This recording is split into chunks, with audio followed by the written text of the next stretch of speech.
Buenas noches, mis hermanos. Le damos gracias a Dios por este hermoso día que Él nos ha prestado. Le damos gracias a Dios porque hasta ahora nos ha guardado y nos ha bendecido. Padre, en esta noche te queremos dar muchas gracias, Señor, porque has sido fiel, porque has sido grande, Señor, has sido misericordioso con nosotros, Padre.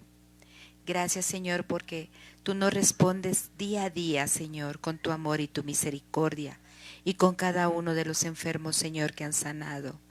Gracias, Señor, por este hermoso día, Señor, que nos permitiste disfrutar, Señor. Gracias porque nuestra familia ha estado con nosotros, Señor. Gracias por nuestros amigos, Padre. Gracias por cada hermano en Cristo, Señor. Gracias por cada persona también que se añade a este hermoso redil, Padre. Gracias, Señor Jesús. Te damos gracias, Padre, porque tú vas sanando a nuestros enfermos, Señor. Te damos gracias, Señor, porque tú también has proveído nuestras necesidades, Señor. Una a una has ido contestando, Señor. Te damos muchas gracias, Padre, por cada una y por cada una de las personas, Señor, que se han reunido, que se han congregado, Señor, con tal gozo, Padre Santo. Gracias, Señor, porque has sido bueno, Padre. Gracias por nuestros vecinos también, Señor.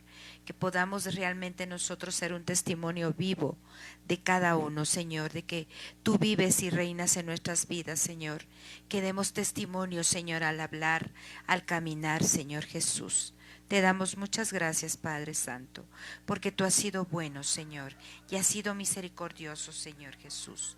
Gracias, Padre, por la misión Bethesda en Guatemala, Señor. Gracias porque tú has guardado a los pastores en aquel lugar, Señor, que igualmente aquí ha sido tremendo lo de la pandemia, Señor, pero tú has estado con nosotros, Padre. Tu palabra dice que tú nos guardas en el hueco de tu mano y que todo lo que nosotros hagamos para bien, Señor, tú vas a respaldarnos, Padre. Gracias, Señor, porque tú estás con nosotros. Gracias, Señor, por el pastor Rafita, Señor. Gracias porque tú le has guardado y les has bendecido, Señor. Gracias por tus proezas, Padre, que se cumple una a una en nuestras vidas, Señor. Te rogamos, Señor, en esta noche muy especialmente, Padre, por Raquel, Señor. Por Raquel Arteaga, Señor. Te rogamos en el nombre de Jesús que tú puedas consolar su corazón, Señor. Que tú seas con ella, Padre. Que tú fortalezcas, Señor. Tu palabra dice que tú ahora vas a ser su esposo, Padre bendito, y que tú a la viuda le bendices, Señor Jesús. Te lo rogamos, Padre. También te rogamos por José, Señor, porque él prontamente va a visitar al médico, Señor. Que realmente seas tú el que da un diagnóstico de su vida y de su salud, Señor. Te lo rogamos en esta hora, Padre Celestial, porque tú has sido grande y para siempre es tu misericordia. Y así, Padre, te damos gracias, bendito Señor. Te rogamos, Señor, por estos trámites que Mercedes Suaste está haciendo, Señor. Que seas tú, Padre, el que promueve todo eso, Señor, y pone realmente, Señor, la sencillez y que se realice una a una los problemas que tienen que hacer, Padre Santo. Te lo rogamos en esta noche, Señor, y lo ponemos en tus manos, Señor. Sabemos que si vamos en tu nombre, tú realizas, Señor, una a una con tu gran fidelidad, Señor. También te doy gracias, Padre, porque gracias a ti, Señor, hemos también resuelto un problema, Señor, de mis papeles, Señor, en este hermoso país. Gracias, Señor, te doy muchas gracias, Padre, que tú sigas siendo, Señor, con las personas que hicieron el favor a tus hijos, Padre, que tú los bendigas, que tú les guardes, Señor Jesús. Gracias porque tú has sido bueno y has sido grande, Señor, con cada uno.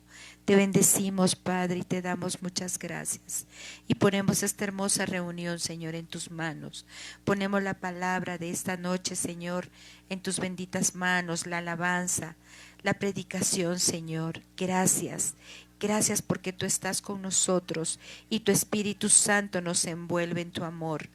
Gracias, Señor Jesús, porque tú estás con mi esposo, Señor. Gracias, Padre Santo, porque estás con cada uno de nuestra familia. Gracias, Señor, porque estás con cada hermano en Cristo. Gracias, Señor, porque has estado con cada enfermo, Señor, levantándole, Padre Celestial. Gracias, Señor, por tu amor y tu misericordia y tu gran fidelidad, Padre. En el nombre de Jesús, nos quedamos contigo, Señor. Te alabamos y te bendecimos en esta noche, Padre. Amén. Les dejo con el pastor Rafita.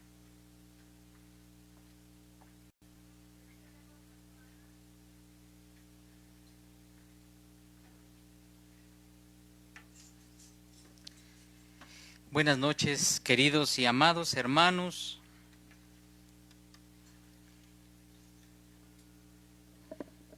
En esta noche queremos invitarte a que juntos podamos cantarle a nuestro Dios. Nuestro Dios es grande, nuestro Dios es bueno, nuestro Dios es misericordioso. Él merece toda la gloria y toda la alabanza. Vamos a cantarle a nuestro Dios.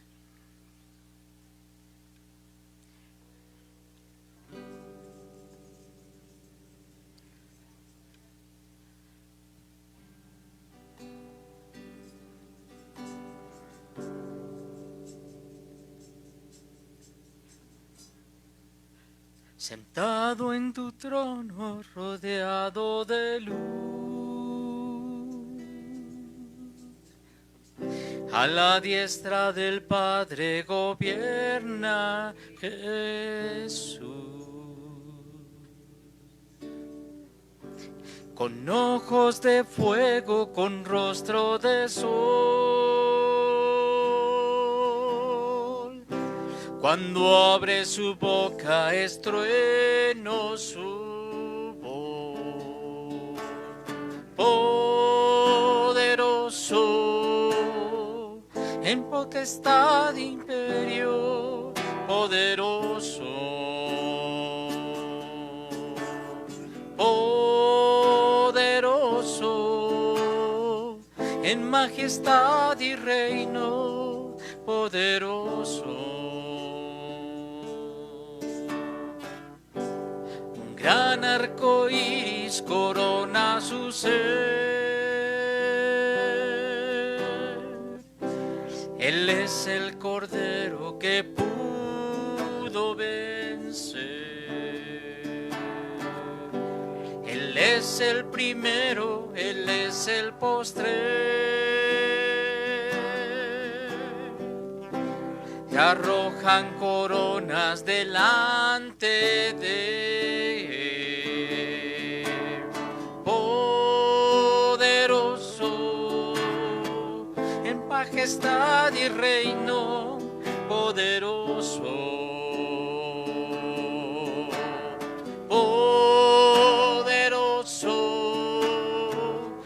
Potestad de imperio, poderoso. Sentado en su trono, rodeado de luz, a la diestra del Padre gobierna Jesús. Con ojos de fuego, con rostro de sol, cuando abre su boca es trueno su voz.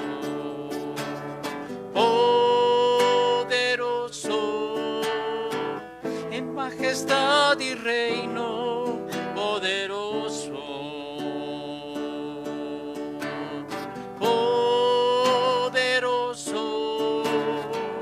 en potestad y imperio, poderoso.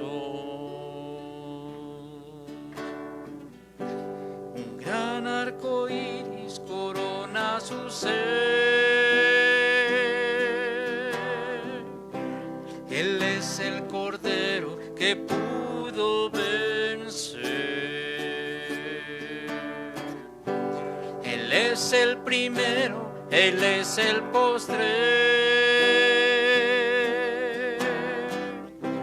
Y arrojan coronas delante de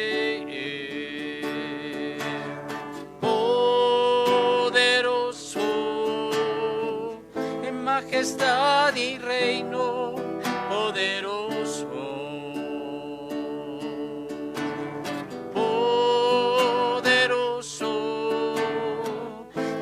potestad e imperio poderoso, poderoso, en majestad y reino poderoso, poderoso, en potestad de imperio poderoso.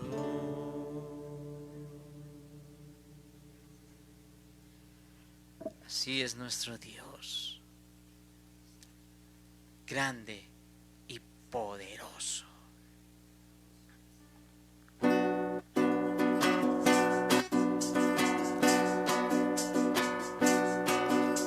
La única razón de mi adoración eres tú, mi Jesús. El único motivo para vivir eres tú, mi Señor. Mi única verdad está en ti, eres mi luz y mi salvación. Mi único amor eres tu Señor, y por siempre te alabaré. Tú eres todopoderoso, eres grande y majestuoso, eres fuerte, invencible, y no hay nadie como tú. Tú eres todopoderoso, eres grande y majestuoso, eres fuerte, invencible, y no hay nadie como tú.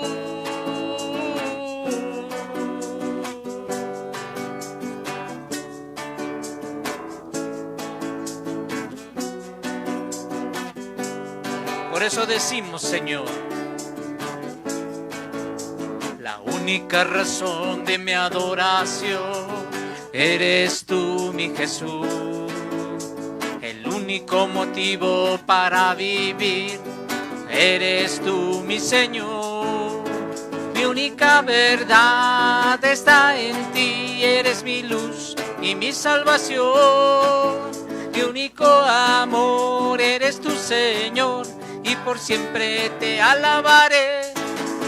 Eres todopoderoso, eres grande y majestuoso, eres fuerte, invencible, y no hay nadie como tú. Tú eres todopoderoso, eres grande y majestuoso, eres fuerte, invencible, y no hay nadie como tú. Tú eres todopoderoso, eres grande y majestuoso, eres fuerte, invencible, y no hay nadie como tú.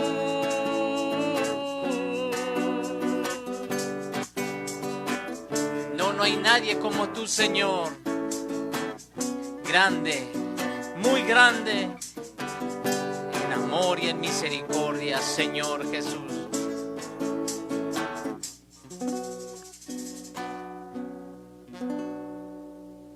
Gracias, Jesús bendito. Muchas gracias te damos en esta noche por darnos esta oportunidad de cantar a la gloria de tu nombre, Señor.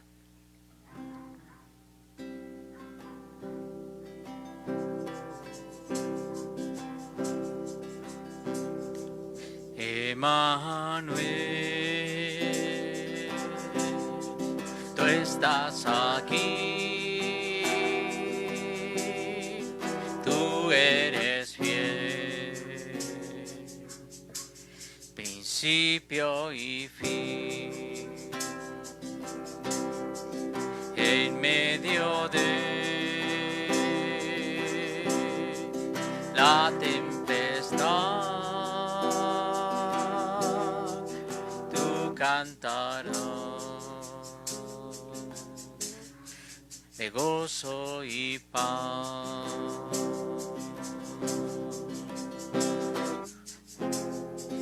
Abba, Padre, yo te amo.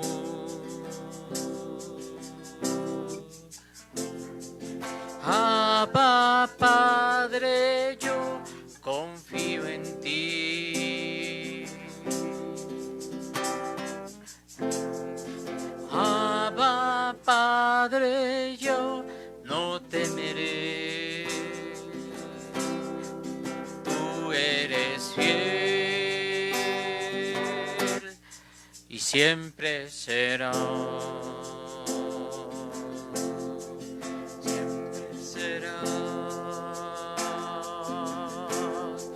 Siempre será, siempre será.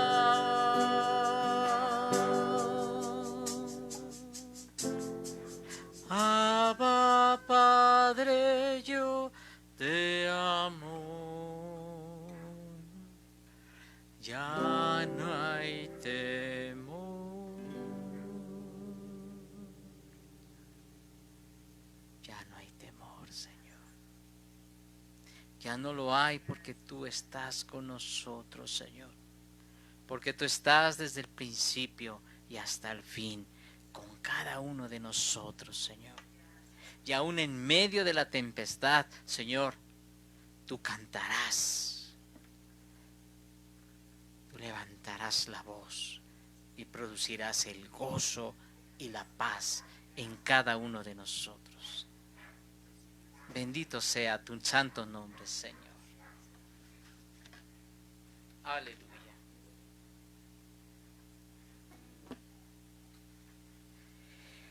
Vamos a escuchar la meditación de este día, el devocional de la palabra, a través de nuestro hermano Toño.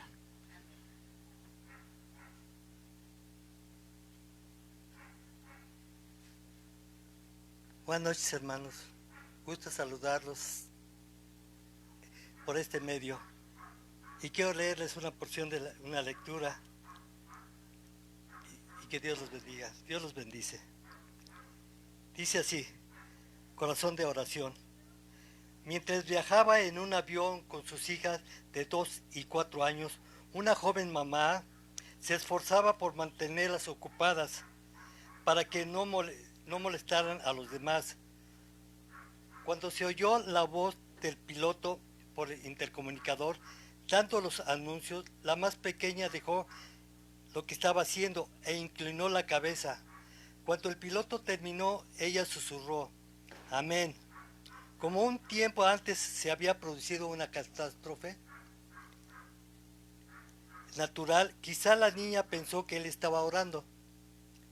Tal como esta niñita, yo también deseo tener un corazón que guíe inmediatamente mis pensamientos hacia la oración. Pienso que sería justo decir que el salmista David tenía esa clase de corazón.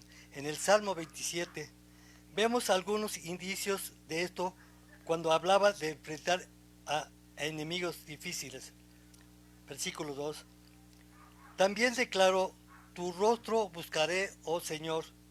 Versículo 8. Algunos dicen que al escribir este salmo recordaba el momento cuando oía de Saúl. Samuel 1, 21, 10. O de su hijo Absalón. Samuel 2, capítulo 15, versículos 13, 14. Decía: la oración y la dependencia de Dios ocupaban el primer lugar en la mente del salmista, y descubrió que él era el santuario. Salmo 27, 4, 5. Nosotros también necesitamos un santuario. Quizá leer o orar este salmo y otros nos ayude a desarrollar esa intimidad con nuestro Padre Dios. Cuando Él se convierte en nuestro santuario, tendremos el corazón más dispuesto a buscarlo en oración. Padre, enséñame a expresar lo que hay en mi corazón y a refugiarme más en ti. En la oración, Dios puede calmar nuestro corazón y tranquilizar nuestra mente. Dios los bendice, hermanos. Buenas noches.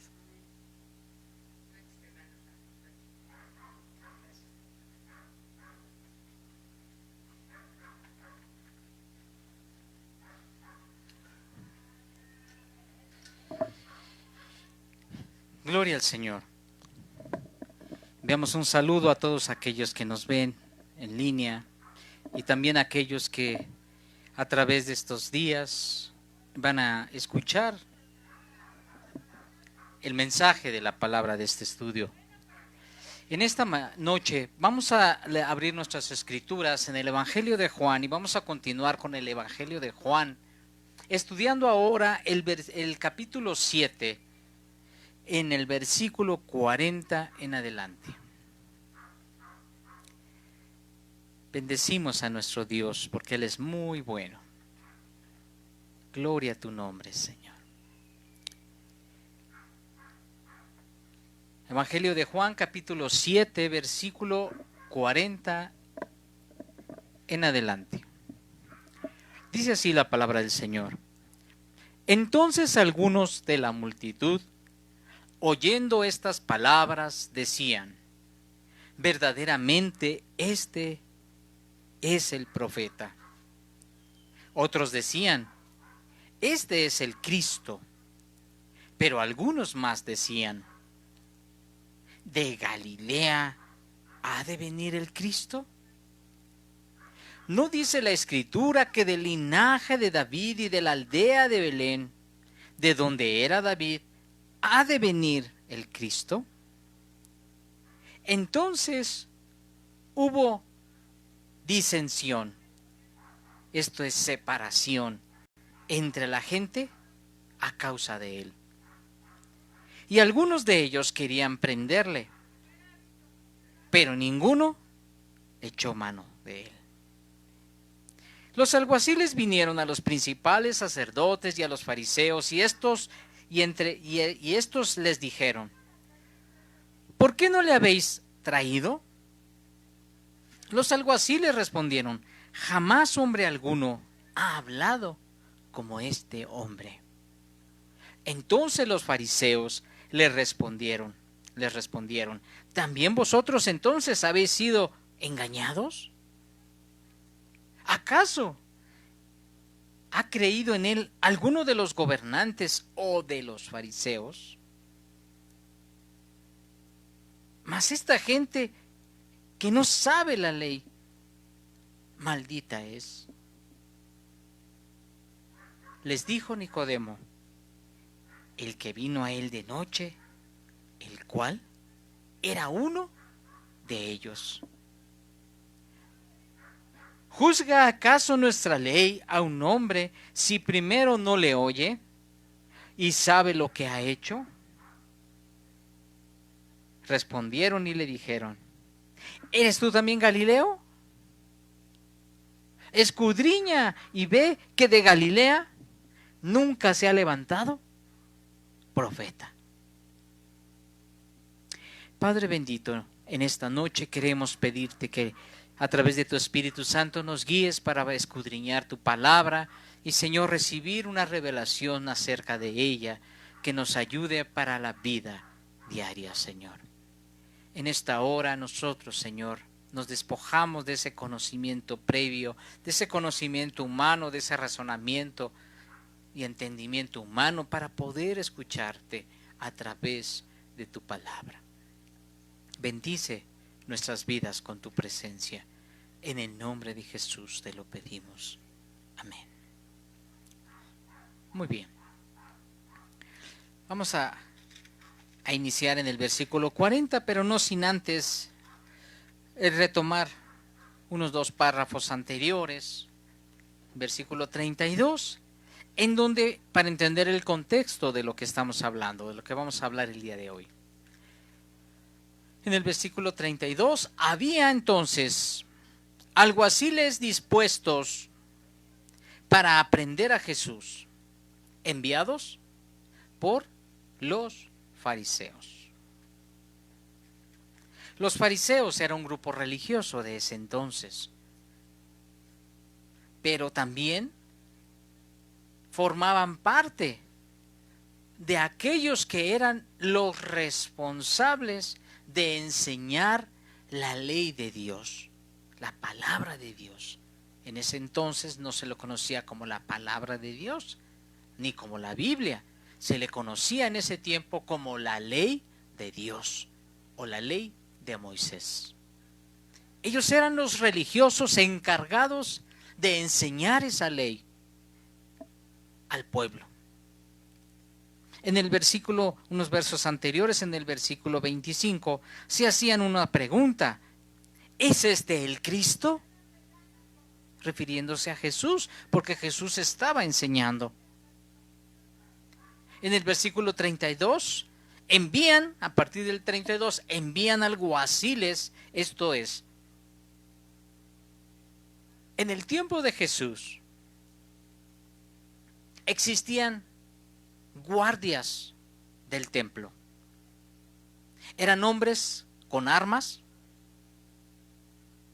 que tenían bajo su responsabilidad resguardar el templo. Y entonces servían en el templo, siendo guardias, policías, vamos a decir, ahora en nuestro tiempo, ¿no? Eran policías que guardaban o custodiaban el templo. Pero también ellos estaban bajo la autoridad de los principales religiosos de ese tiempo. Entre ellos, los fariseos. Entonces, por eso es que menciona aquí que los fariseos enviaron alguaciles para prender a Jesús. No eran romanos, esos no eran soldados romanos. Eran hombres que servían como guardianes del orden, como guardianes en el templo de Dios.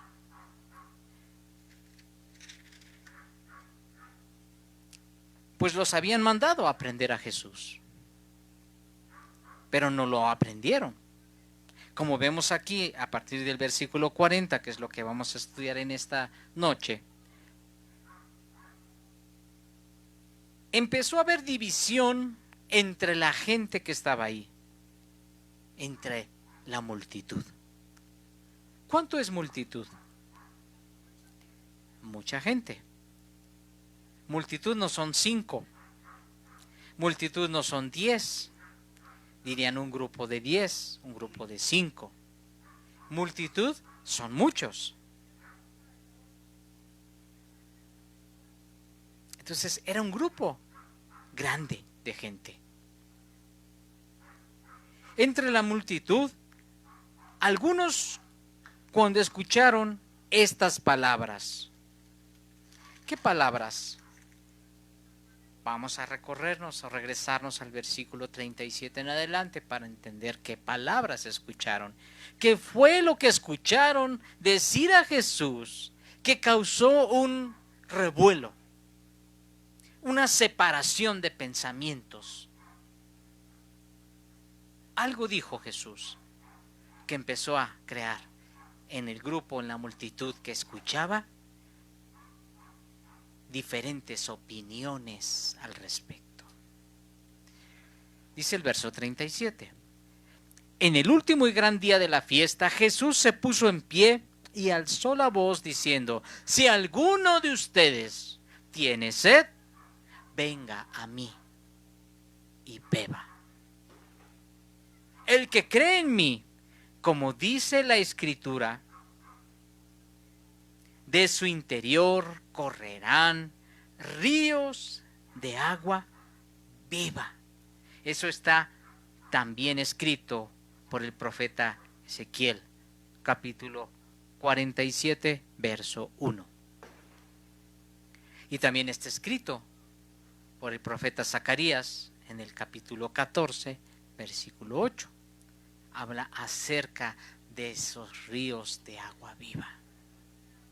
Entonces, Jesús dijo estas palabras: el que cree en mí, como dice la Escritura. ¿Cuál Escritura? La que está escrita ahí en Ezequiel y en Zacarías. Notemos eso. No es una expresión bonita, no es un buen deseo, no es una ocurrencia, una idea. Eso es lo que estaba profetizado por estos hombres de Dios en las Escrituras. Y los religiosos, los encargados de la fe, no solamente los habían oído, las conocían en los libros, que antes eran rollos. En los rollos conocían esas palabras porque ellos estudiaban la ley de Dios. Eso estaba escrito, por eso es que causó un impacto. Es como una piedra que viene de lejos, muy grande. No quiere decir asteroide, pero una piedra grande que alguien la avienta y cuando llega a donde cae, ¿cómo cae? ¿Así? Cae con fuerza. Así cayó en el corazón de estos religiosos, de los fariseos que estaban ahí. ¡Pum! Esa palabra. Porque ellos sabían quién la había dicho. Y el quien la dijo fue Dios. Por eso es que sintieron calambres, vamos a decir. Sintieron toques. ¿Cómo nos pasa cuando nos dan toques? O sea, no es, ay, siento toques. No. Como nos agarra desprevenidos, hasta nos sobresalta. Por muy pequeño que sea ese toque. Pues esto sacudió el corazón, la parte más interna, y provocó a muchos de estos hombres religiosos a ira, a celo, a enojo. ¿Se dan cuenta cómo no son solamente palabras lo que habló Jesús? Lo que habló Jesús fueron verdades que Dios había dicho muchos años atrás. Pero que llega Jesús con la autoridad del Padre, con la posición de autoridad para decirle al pueblo: si alguien tiene sed, venga a mí y beba. El que cree en mí, como dice la Escritura, no como dice el periódico, no como dice el vecino, no como dice el cartelón que está ya pegado, no como dicen en la iglesia, como dice la Escritura, que era la ley de Dios. El que cree en mí, de su interior correrían o correrán ríos de agua viva. Entonces se dan cuenta cómo eran palabras que iban a causar un revuelo. Esto dijo del Espíritu que habían de recibir los que creyesen en Jesús, pues aún no había venido la promesa del Espíritu Santo, porque Jesús no había sido aún glorificado, llevado al cielo. ¿Recuerdan eso? Pues entonces, eso que provocó ese revuelo hizo que algunos, ya entramos en el versículo 40, en el estudio de hoy, eso fue lo que provocó que algunos de la multitud, oyendo esas palabras que Jesús era el agua de vida, decían: verdaderamente, este es el profeta. Eso decían algunos. Otros decían: este es el Cristo, que significa el ungido de Dios, el enviado de Dios. Pero algunos decían: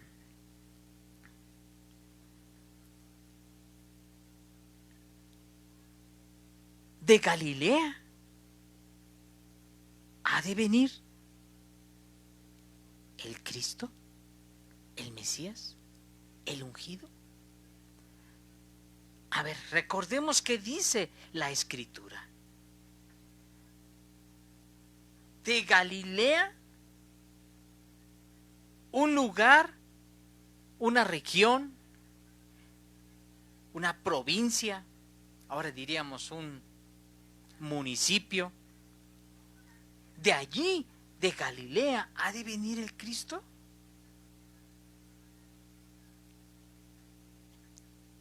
A ver, esperen.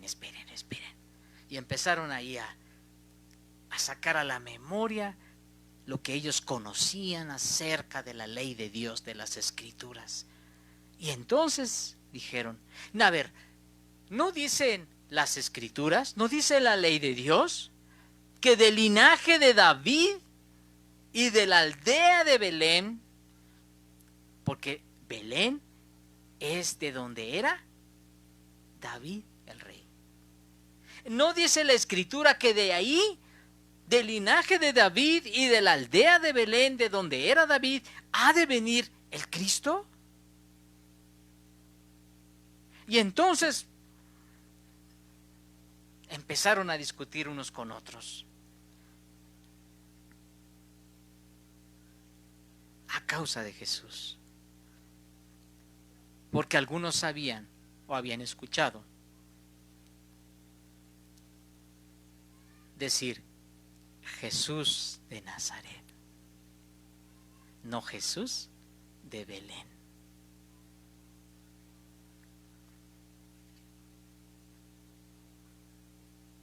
Los alguaciles vieron al versículo 45, vieron a los principales sacerdotes y a los fariseos, y estos les dijeron,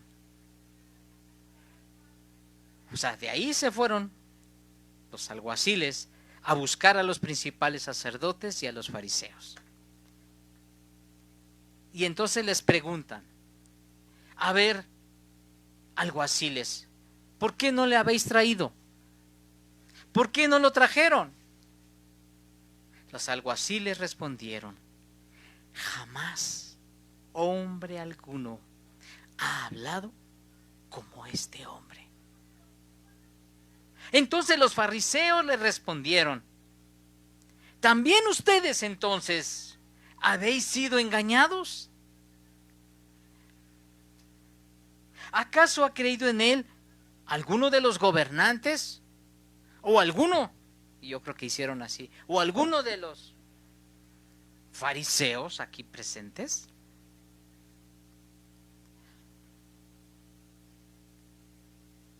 Pues más esta gente, ¿cuál gente? La gente del pueblo, la gente que estaba escuchando a Jesús, la gente que sí había creído en Jesús como el enviado de Dios. Mas esta gente dice, esta gente no sabe la ley, no sabe lo que dicen los profetas, lo que dicen la ley y los profetas. Entonces dijeron, ¿cómo, Toñito? Entonces les dijo, maldita es esta gente que ignora, que no sabe lo que dice la ley de Dios. Entonces, déjenme, voy a parafrasear. Uno de los que eran fariseos, de los que dijeron, ¿acaso los fariseos? Bueno, pues de ahí atrasito sale uno de los fariseos y levanta la manita. Y les dice Nicodemo, que era uno de esos fariseos, ¿quién era ese? ¿Quién era ese Nicodemo? Porque aquí nos deja entender y nos explica quién era ese, porque lo importante es definir que este hombre llamado Nicodemo, que era uno de los fariseos, de los religiosos, él vino a Jesús una noche buscando respuestas y clamando con fe para que el Señor le salvara. Porque recordemos que lo fue a buscar de noche y le mostró Jesús cómo poder nacer en esa naturaleza ahora divina para ser hijo de Dios. Y no solo creyó Nicodemo, creyó su casa, su familia. Pues él estaba ahí con los fariseos, era uno de ellos. Y aquí es quien levanta la voz y les dice, ¿Juzga acaso nuestra ley a un hombre si primero no le oye? ¿Y si sabe lo que ha hecho? Entonces ese grupo de fariseos y principales sacerdotes le dijeron: ¿eres tú también Galileo? ¿Como quién? Como Jesús, ¿verdad? Porque decían que era Jesús de Galilea. Entonces, escudriña y ve que de Galilea nunca se ha levantado profeta. Entonces le dijeron, con esto le dijeron: a ver, tú no sabes, busca en las escrituras y te darás cuenta que no se ha levantado ningún profeta de Galilea. Y que si entonces Jesús es de Galilea, ¿cómo podemos decir que es un profeta? ¿Cómo podemos decir que es el Cristo, el enviado de Dios, cuando dicen las escrituras que de Belén nacería el descendiente del rey David, el cual se iba a sentar en el trono de Dios?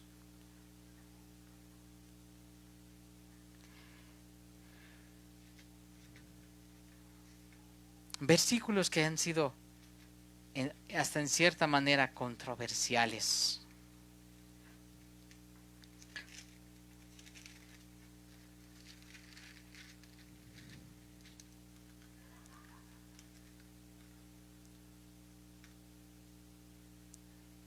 Pero ¿saben? Jesús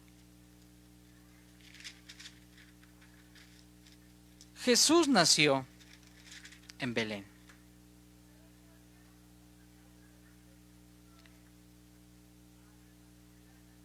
No en Galilea, no en la provincia de Galilea, sino en Belén de Judá, de la provincia de Judá. De la provincia, o lo que ahora entenderíamos como el municipio de Judá. Para ubicar, ¿no? Términos.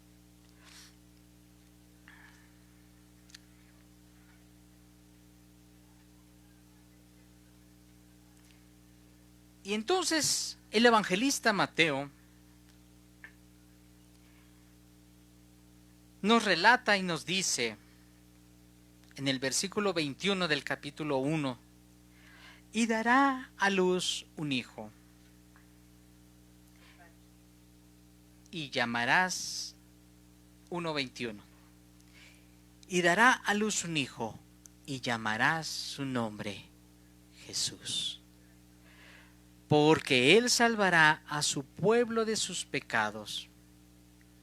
Todo esto aconteció para que se cumpliese lo dicho por el Señor por medio del profeta, cuando dijo: he aquí una virgen concebirá y dará a luz un hijo, y llamarás su nombre Emmanuel, que traducido es Dios con nosotros.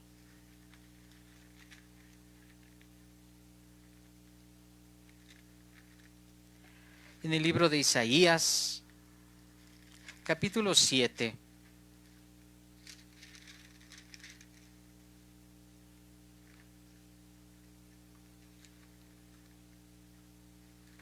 versículo 14, nos dice de esta manera: por tanto, dice el profeta, el Señor mismo os dará señal. He aquí que la virgen, una mujer virgen, concebirá y dará a luz un hijo, y llamará su nombre Emmanuel.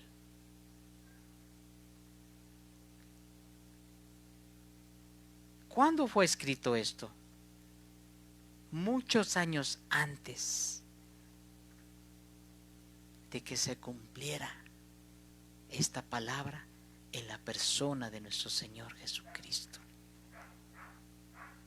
¿Cuántas mujeres vírgenes han dado a luz? ¿Cuántas mujeres han oído ustedes y conocido que siendo vírgenes han dado a luz? Tienen que pasar por un proceso. Muy bien.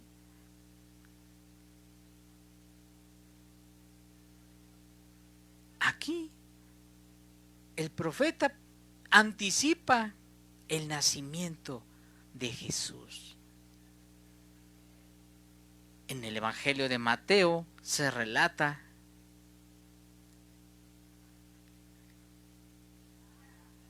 que viene a cumplirse la palabra que había sido anticipada.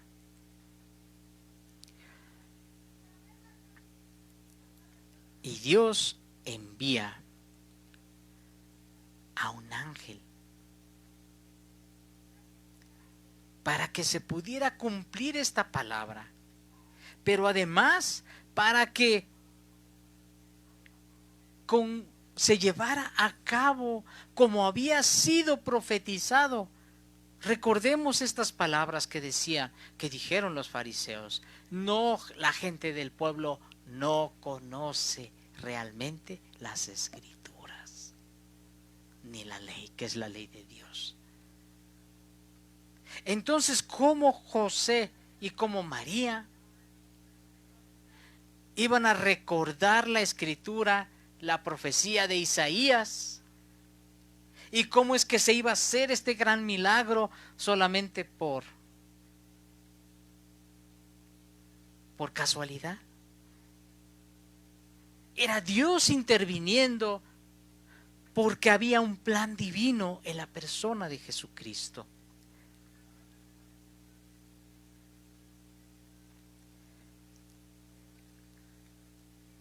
José, dice el verso 19, bueno 18, el nacimiento de Jesucristo fue así, estando desposada María su madre con José, esto es, comprometida para casarse con José, antes que se juntasen como hombre y mujer, se halló ella se dio cuenta que había concebido del Espíritu Santo. Cuando se da cuenta José, su marido, dice, como era justo y no quería infamarla, que significa descubrirla, porque si se sabía que ella estaba embarazada cuando ellos dos todavía no estaban juntos, significaba en lo natural que ella había estado con otro varón. Y de acuerdo a la ley de Dios, si él como varón decía, no me caso con ella porque está embarazada, porque no soy padre de ese niño, entonces por la ley tenía que morir María apedreada.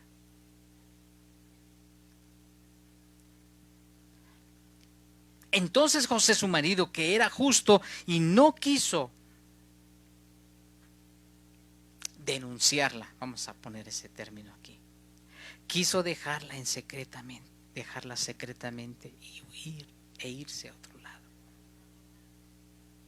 Y pensando él en esto, he aquí un ángel del Señor se le apareció en sus sueños y le dijo, José, hijo de David, hijo de David. Entonces, ¿de quién iba a ser hijo Jesús? De David, como estaba profetizado por Isaías. Qué bendición y qué hermoso, ¿verdad? Entonces dice, no temas, le dice, recibir a María tu mujer, porque lo que en ella es engendrado del Espíritu Santo es. ¿Se requería fe? Mucha fe y confianza en Dios. José era un gran hombre de Dios, igual que María. No, dudó, pero cuando se le aparece el Señor, por eso quiso dejarla, pero no sabía, no entendía, pero cuando se le aparece en sueños a José y le declara el por qué y cuál era el propósito, entonces José acepta la voluntad de Dios. Y dará, le dice el ángel, y dará a luz un hijo y llamará su nombre Jesús, porque él salvará a su pueblo de sus pecados.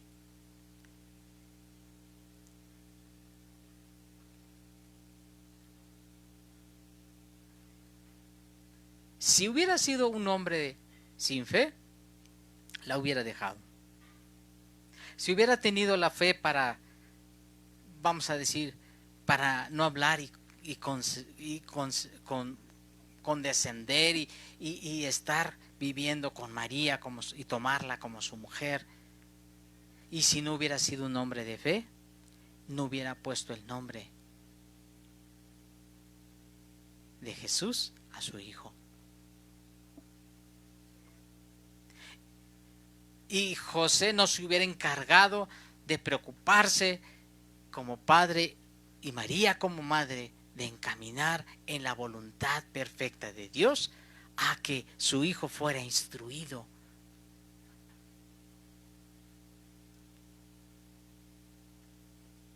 Tal vez sin declararle lo que el Señor había hecho, lo que el Señor a través de sus ángeles les había dicho, porque se lo dijo a los dos. Por un lado a María y por el otro lado a José, pero se presenta a los dos y les habla.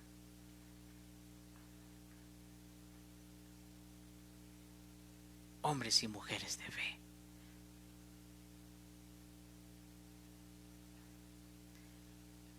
Todo este breviario fue en función de definir qué era Jesús. ¿De dónde? De Judea. De la provincia de Judea, de la ciudad de David, Belén. Para cumplimiento de las Escrituras.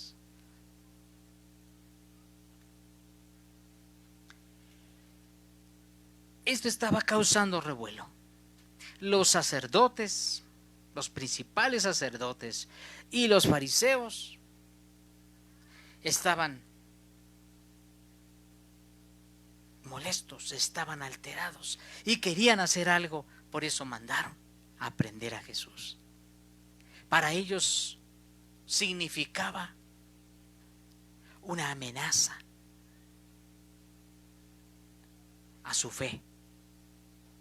Y no vieron como un cumplimiento de las Escrituras, porque estarían adorando a Jesús, sino lo veían como algo que no era posible que se diera, y aún el día de hoy siguen esperando a ese Mesías.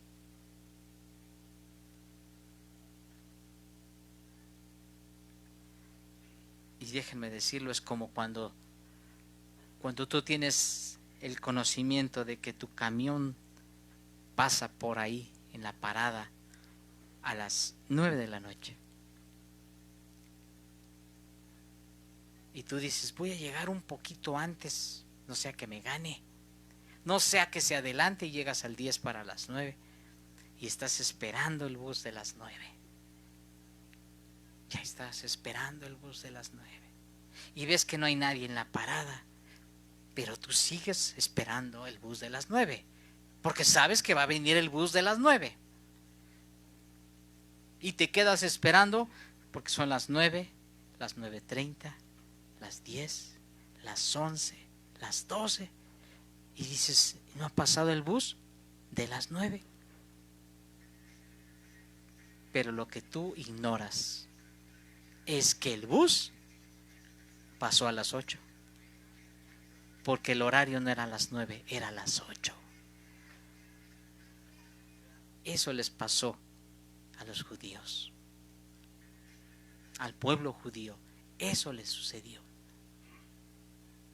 Esperando al Mesías, llegó el Mesías, estuvo entre ellos, caminó entre ellos, convivió con ellos, les enseñó la voluntad del Padre, les enseñó el camino al Padre.